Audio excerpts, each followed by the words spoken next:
Okay, now getting back to the connections, the other connections, going back to where we were, we have the input and output for the equalizer and also for recording. You can use the tape out for recording as well as EQ in. This is actually to go into the equalizer, and this is to come back out of the equalizer.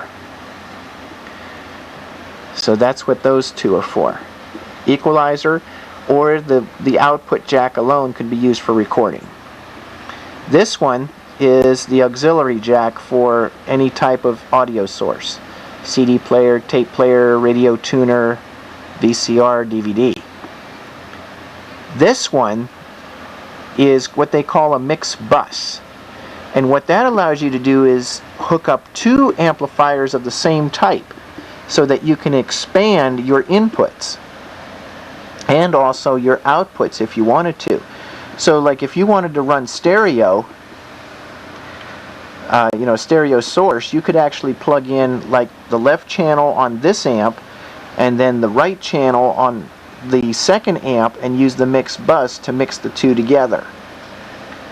Or you can have the both channels in this auxiliary jack with a Y adapter, and then you can mix it into the second amp for, say, like DJ purposes. You can run another tape deck or CD player in the second amp and cross fade each one using the mix bus with two amplifiers.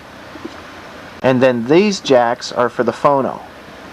Magnetic cartridge, not ceramic cartridge. Ceramic cartridge would go into this jack here.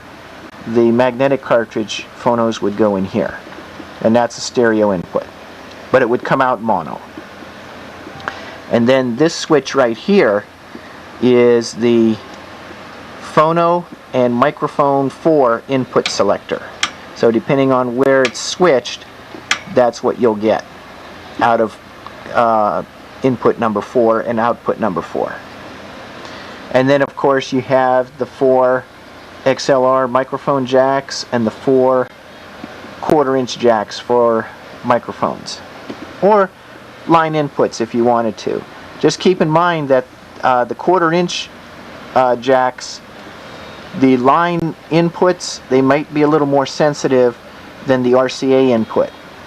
So if you're running a keyboard of some sort, say, through this amp, make sure that your input level is halfway, and then you can always control the master for overall volume. Or even better yet, put the input level 1/4 the way and then use your master to increase the volume or decrease the volume.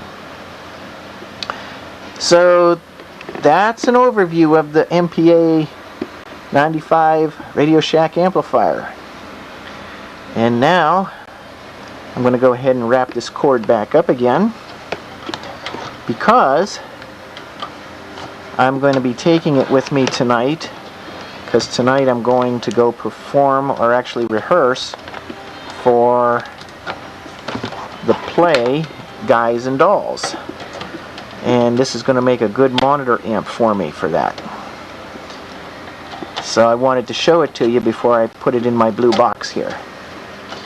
So if you have any questions on that amplifier, or you need to know any more information about it, leave comments and I'll be glad to answer them for you.